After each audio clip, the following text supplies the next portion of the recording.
Okay, good. Hi, Greensboro.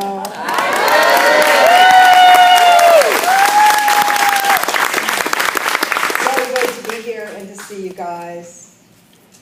So I want to start off with a story this morning, you know, right where we left off. There you go.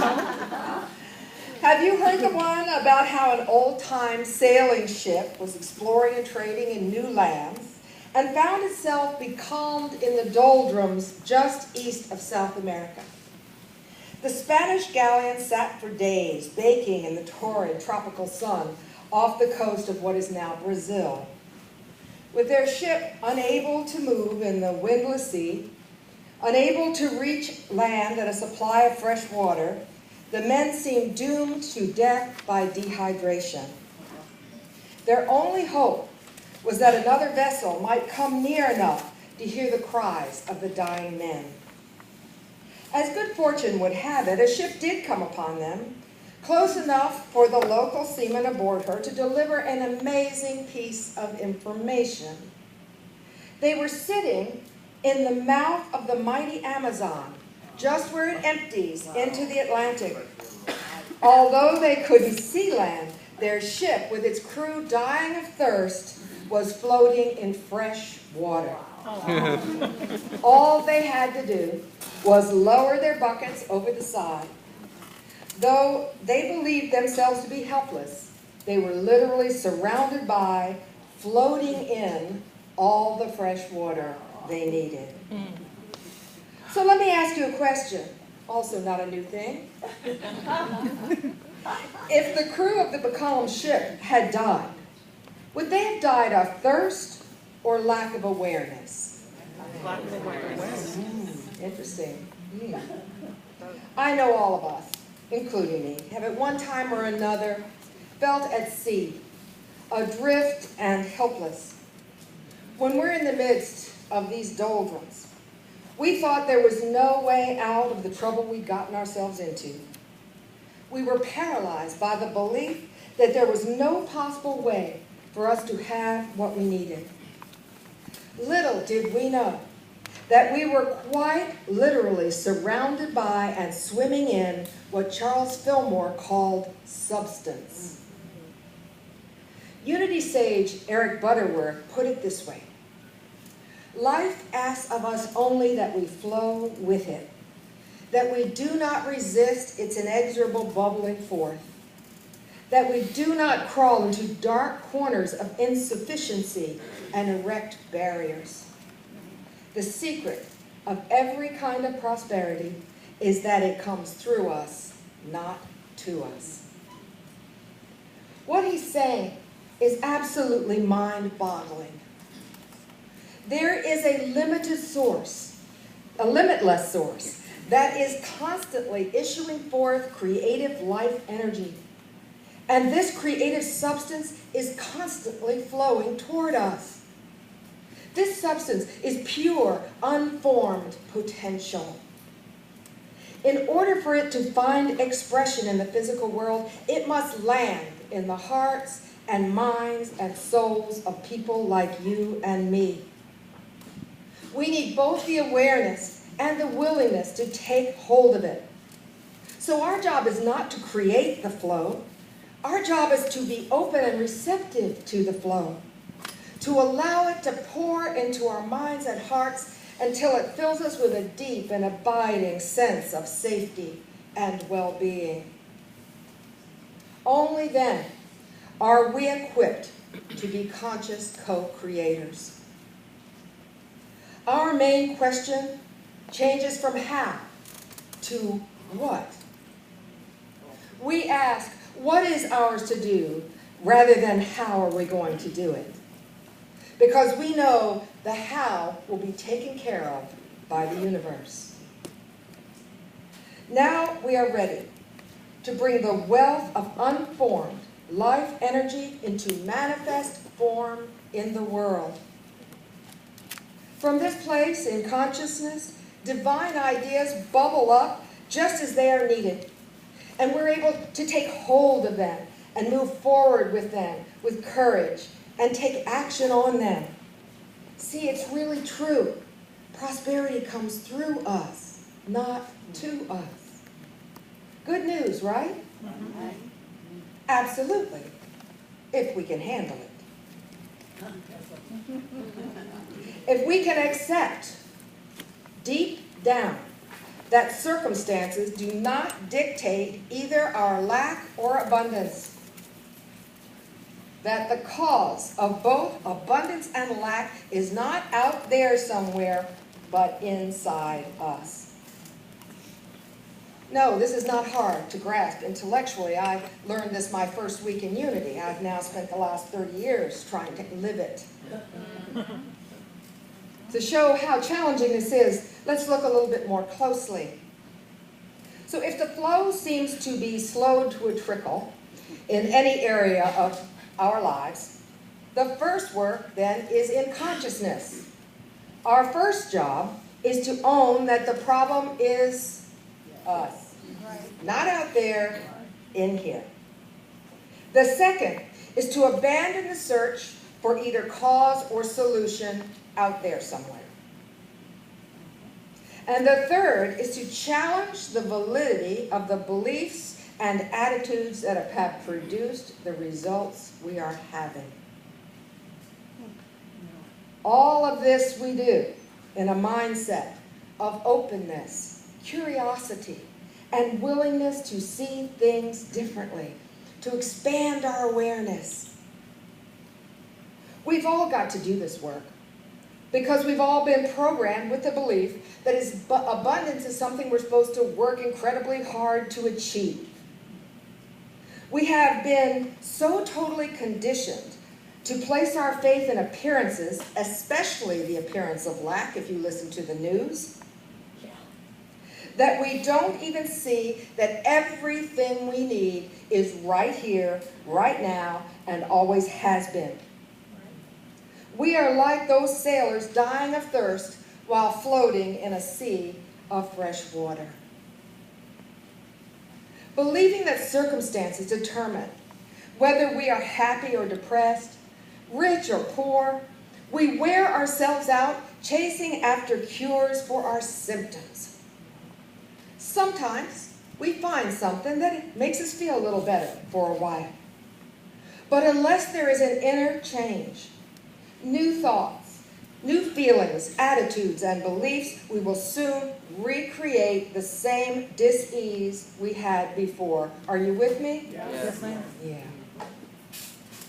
Like everything in our benevolent universe, difficulties arise as wake-up calls. They are for us, not against us, right, Carla? That's right. Urging us to stop trying so hard to force our will on things and come back into alignment with spiritual law. Deepak Chopra wrote an absolutely wonderful book. I think it's been 20 years now, maybe 1993 or so. It's called The 7 Spiritual Laws of Success. You all know the book? Yes, ma'am. In it, he talks about the law of least effort. Surely, you've noticed, he says, that nature's intelligence functions effortlessly. Grass doesn't try to grow, it just grows. Fish don't try to swim, they just swim. Birds don't try to fly, they just fly. Because it is their intrinsic nature. But did you know that the intrinsic nature of us human beings is to bring divine ideas into physical form on this planet? It is our nature to create, to manifest the desires of our hearts as easily and effortlessly as flowers bloom. Okay, Catherine, you might say. If that's the law, then why am I exhausted? Where is all my energy going? Life doesn't seem effortless or easy to me. You see, effortless is not about taking no action or doing no work. It's the ability to slow down and sense the spaces, the open doors, the natural way. It's about surrender of the ego to right timing and inner direction, and you could thank Steele Smith for that. How many times, Steele, did you say to me, all in God's time, darling? All right? Because I'm the impatient type, and I like things to move fast. Do you? They don't always move fast.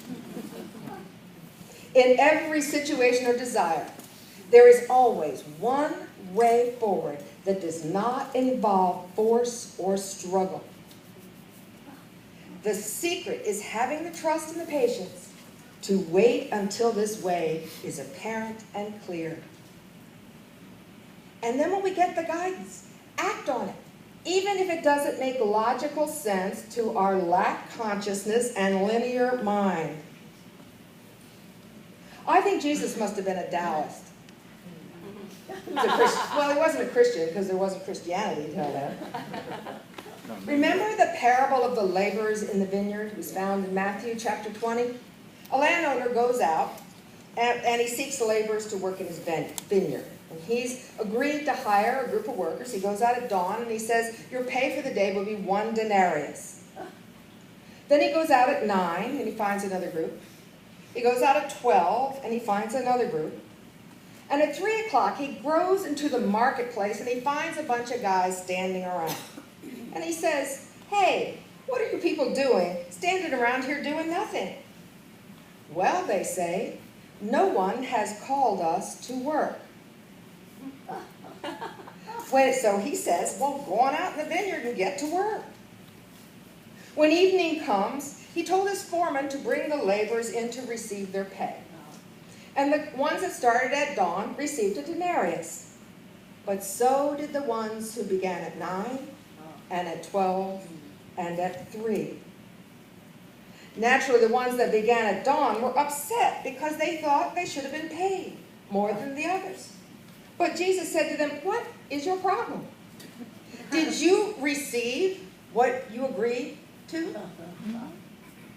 If I'm generous, what is that to you? Remember, he said, the last shall be first, and the first last.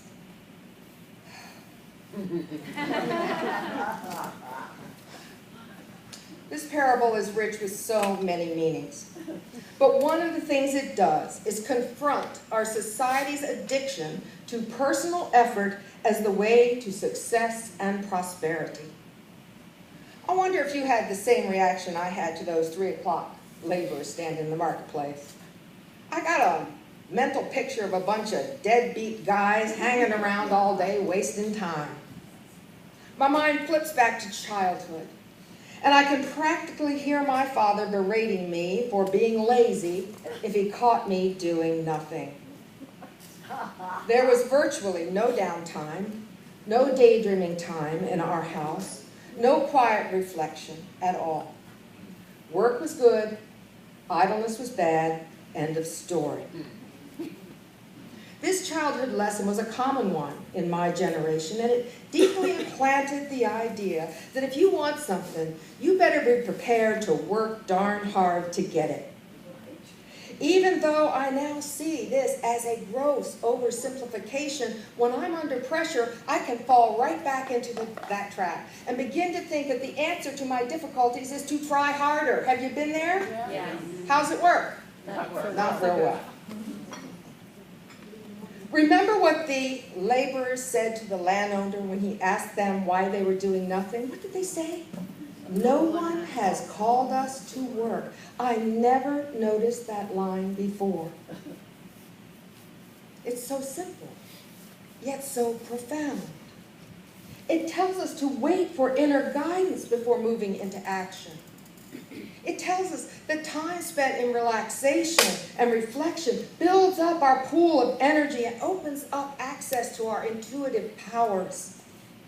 Then when we do go to work, we are efficient and effective, a keen, sharp blade, because the work comes out of an inner sense of the right thing to do and the right time to do it.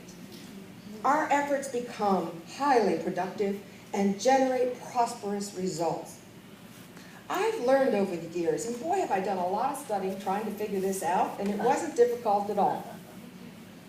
I've decided that wisdom is nothing more than the wise use of our energy. My son John taught me a whole lot about this. As a teenager, he was an outstanding soccer player. He was also one of the laziest players on the team. And I, being a great believer in hard work, went to see the coach about this. And the coach said that John's ability and gift was that he played smart. He did not run around the field as much as the other players. What he did was watch the play very carefully and then choose his moves. Very few wild shots went off John's boot. And he was as likely to pass the ball as shoot for the goal. See, he didn't care who made the goal as long as the goal was scored. John played this way consistently, I noticed, whether the team was winning or losing, whether it was a regular season game, a practice, or a championship game. Pressure did not seem to affect him very much at all, because his focus was on the game, not on himself. Now here's something else I've noticed. Running around trying to correct wild shots takes a lot of energy. Are you with me? Yeah. Making sure everybody knows we're the star player takes even more energy. In The Art of Dreaming, Carlos Castaneda said, most of our energy goes into upholding our importance. What an interesting thing. He says, if we were capable of giving up the need to uphold our importance, extraordinary things would happen. We would free our energy from the work and worry of maintaining our image. That stressful sense of urgency and need for control would diminish. And we might even be relaxed enough to see the bigger picture and the better solution. Now, Chopra says there are 4 attitudes that help to create the experience of effortless prosperity. Would you like effortless prosperity? Yes. I would like effortless prosperity. These 4 things will help us accomplish more by doing less. Does that sound okay? Oh, yeah. All right. So the first is acceptance, which means accepting people, situations, and circumstances and events exactly as they are. Acceptance takes practice. We can start by quitting our judgment of everything that happens all the time, and quit trying to force things to turn out a certain way because we think they should be that way. You know about should, right? Think it's easy? So I challenge you this week. Try not judging anything for 5 minutes.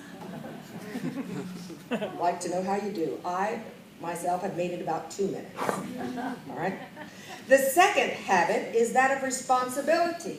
Now, this isn't the responsibility my dad taught me, and it doesn't mean taking the weight of the world on your shoulders, and it doesn't even mean always doing the most responsible thing or keeping every single commitment you make. That's what I always thought it was. But Chopra says true spiritual responsibility means not blaming anyone or anything for your situation, even yourself.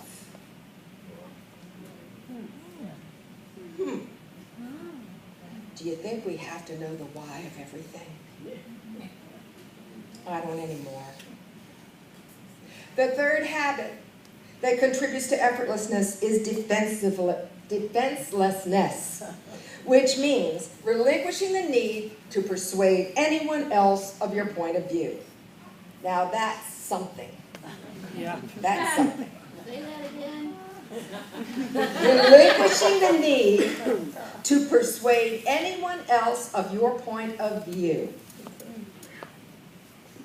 Some of us here this morning have experienced estrangement from friends and family over our choice of our spiritual path, or our lifestyle, or just because we don't think the way they do. Defenselessness teaches us to give up the fight, to simply allow people to think what they think. After all, they're entitled to that. As for us, we just do what we feel guided to do. We don't seek anyone's approval. We don't try to explain.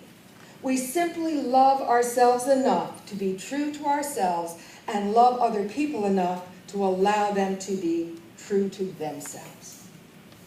You want to talk about something that frees up a lot of energy? Yeah.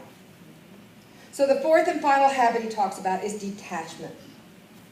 Now, I don't know about you, but I think detachment is spiritual graduate school. Detachment from the outcome of our endeavors. Detachment from with love in our relationships. Detachment is a very mature spiritual idea. Because the concept itself is rife with paradox. It says that in order to manifest anything in the physical universe, we've got to relinquish our attachment to the outcome. We got to get clear about what we want and then let it go. When we speak an intention into the universe and then release the outcome, we stand in absolute faith. Did Jesus not say thank you before the miracle occurred? If we set an intention or state a desire and then spend a lot of energy worrying about the outcome, worrying whether it will happen or not, do you know what we're doing? We're focusing on what we don't want. And when you focus on what you don't want, that is exactly what you draw to you. Lack of attachment means that we set an intention and then we live as though it had already happened. We live in joy, right here and now, whether everything has worked out the way we want it or not. And you know why? Because joy and happiness are magnetic, irresistible attractors to the universe. So I say this morning, isn't it time to take some moments in the stillness, to take stock and reflect on where you are with the truth principles that you know so well. I'm not talking about beating ourselves up or analyzing ourselves into a stupor. We simply ask to know the truth. We quietly return to the what question. What can I do with what I have right where I am? And then we listen. And we write down the answers that come. How this raises energy you won't believe until you do it. This is productive and effortless work. We can sort and prioritize that list later, but for now, it's pure joy to notice that there is this incredible flow of divine ideas coming toward us. This is our currency. This is what abundance is made of. It is totally amazing to me how when we focus our thinking on possibilities, on what we would love, our vibration changes. Our energy shifts in a flat second. This is my new definition of healing, too. Healing is nothing more than changing our vibration. Changing our energy by changing the way we see things. Like the universe, like us and the universe, we're all made of energy. The only language that universe understands is energetic vibration. So if you can get into the feeling of what it is you want, as though it is right here, right now, as though you're swimming in it and floating in it, the universe will provide it. It has to. It's the law. Vibration has to match vibration. We've all experienced being in the effortless flow of spirit. The person you're thinking about calls you, right? A new poem or song comes to you out of the blue, and you just write it down. We unexpectedly receive the exact amount of money we need for something. We receive a fabulous idea with the potential to change our lives. The material world calls these things coincidences. Sometimes it even calls them synchronicities. But people who are aware of their connection with divine mind call it normal. We are walking and talking in a dance with the universe. There is no separation. So Unity in Greensboro, I hear you're in transition.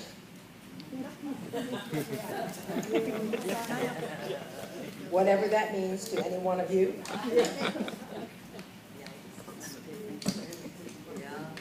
Whatever the situation, the universe is trying to get your attention. This makes me teary. Things start breaking down. They seem to be in chaos. Old ways of thinking and responding to problems no longer work. And guess what? They're never going to work again because they're over. Prosperity in community health, effectiveness of purpose, joy, and peace of mind. Anything that is not showing up to the degree you want it to, well, it becomes very clear from a spiritual perspective that something has gone wrong in consciousness. And the only thing that needs to change is consciousness. I want to talk to you a little more about that. For example, you would probably say that you know that you are one with God or a limited substance, and that you're in constant communication with the universe every minute of every day. But do you really? Then why do you struggle? What a paradox, that it could very well be your well-meaning effort, your struggle to achieve and acquire and fix that is blocking the flow. And do you know that you already have all the time, money, energy, and faith you need to create and deliver the programs and services that are UIG's reason for being? Or have you somehow slipped into the idea that there is not enough? We all fall into these traps, folks. But wouldn't now be a good time to get clear that the universe does not, in fact, cannot withhold energy of any kind, including the energies of time and money? But people can. We are all centers of divine operation. Remember, prosperity does not happen to us, it happens through us. Could it be that it's time for each person in this room to step up a notch? Is the universe urging you? This is a serious question to ask yourself. It's not a judgment. Is it possible that the universe is urging you to up your game? Because here's the thing. I'm going to cry on this too. If you love this church, and if you're willing to give and serve commensurate with that love, this church will thrive.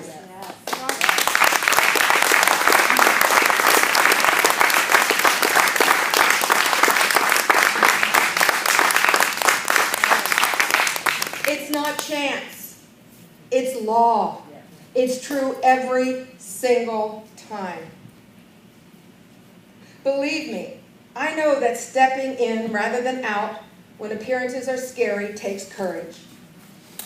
It's like my teacher Mary Morrissey says, dream building is what we do, brave thinking is how we do it. Brave thinking is a way, the way that a mind of increase works. Brave thinking means going beyond what we used to think and how we used to act in the past. Brave thinking involves risk. If it did not, it would not be brave. Now, I know I've gone to meddling here, but I want you to know that I understand how negative inner voices can chatter away at us until we want to flee, and how quickly money issues can kick those voices into high gear. Many of you know that my other church, Crystal Coast Unity, has just purchased and renovated a lovely building on Atlantic Beach. Many astounding miracles, or normal things, occurred to make that purchase happen. Well, we closed on that building on a Wednesday morning. By the time I had my coaching session with Mary Morrissey on Thursday, my monkey mind was in full swing. Now listen, I had not had a single moment of fear up until the time of the closing. I had been so in tune with the flow of abundance, and then wham, my consciousness shifted downward. I was having thoughts like, boy, I sure hope the congregation will step up and support this church. Oh my, I sure don't want to see our board sitting around struggling with the bills. And help, what if something's wrong with that building? You get the picture. Since I absolutely know that our prosperity depends on our faith, I feel kind of panicked. Not so much about the content of my mind chatter, but about being in a state of doubt and fear. I know that the only thing that can cause the demise of a dream is lack thinking. Yet despite my awareness and 30 years in unity, I have to admit, that's what my mind was doing. So I said to Mary, help! What do? I can't be thinking like this. I'm worried that I'll cause harm thinking like this. Her answer sort of surprised me. She said, well, can you stop yourself from thinking these thoughts? And I said, no, I've done everything. I've even exercised.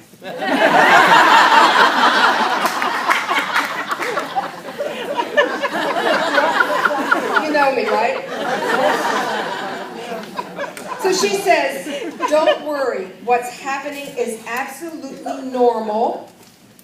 It means that you are growing. Whenever we take decisive action toward our vision, our fears are going to begin to speak to us. If they're not, we're not growing. Now that was a different way to look at things. So here's my suggestion, Mary says. The first thing you do is remember that if absolutely everything you're worried about happens, you and your God can handle it. And I said, well, yeah, I've noticed that in life. I get through things. Don't you? Right, okay. But of course, she says, this is not what you want. So she goes on. So here's a way to handle the unwanted thoughts. Tell your mind that every day, for 5 minutes, it can spew out every fear, thought, and concern that it has. Let it speak. You can't stop it anyway. But when that 5 minutes is up, you do a pattern interrupt. A what? A pattern interrupt. It's anything that interrupts the runaway negative thought pattern and interjects a new, more productive thought. So this morning, we're going to practice a pattern interrupt, which you can all use.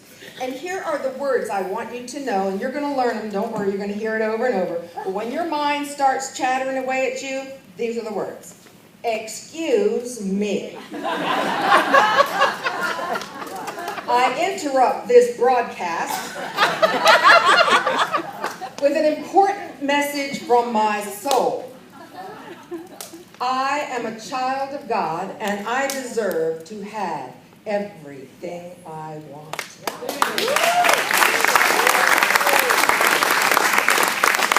So just so you don't forget, we got a little song to help you out. So I'm going to ask you to do me a favor and set aside all your judgmental thinking right now. Remember, it counts towards your 5 minutes. And no matter what you're thinking, play along. And allow yourself to get into this. You can go back to your old way of thinking and worrying anytime you want as soon as it's over. Okay, so now we can't sit down and do this properly. So I've got to invite you to stand up. All right? And now, we need the proper attitude. So put one hand on your hip. You can even stomp a foot if you want to. Chris is going to play us a song, and you join in as soon as you're ready.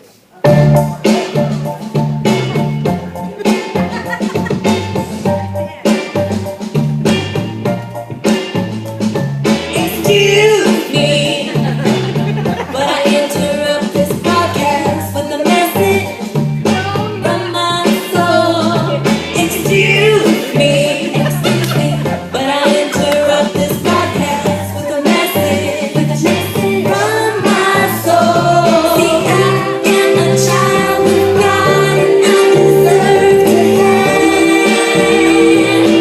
everything I want. Excuse me, but I interrupt this podcast with a message from my soul. Excuse me, but I interrupt this podcast with a message from my soul.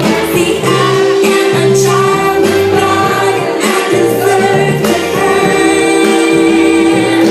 everything I want. Yeah, you ain't got nothing on me. You ain't got nothing on me. You ain't got nothing on me. Because I claim prosperity. I claim prosperity. I choose abundance. I'm feeling wealthy.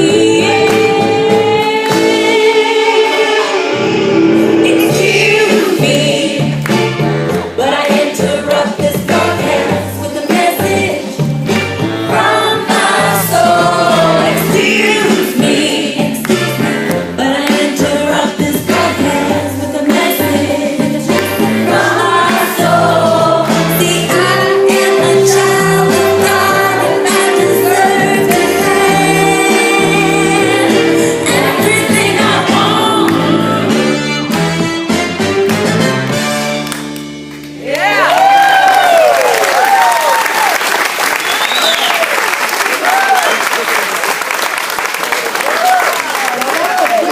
You can get that online, by the way, and I'll tell you how to do it.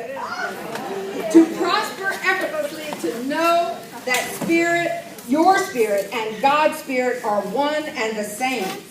That your mind is one with God's mind, and therefore everything you can create in life is available to you. When you're an open channel, incredible things come. Solutions you never thought of. Insight, creativity. I'm just going to close with this quote I love from Johannes Brahms. You know, the great composer? Lived a long time ago. This is not new. And he said, I always contemplate my oneness with the Creator before commencing to compose. I immediately feel vibrations that thrill my whole being. I see clearly what is ordinarily obscure. And straightway, ideas flow in upon me, measure by measure, until the finished product is revealed. All right, the 1800s, right? Life is good. I love you guys.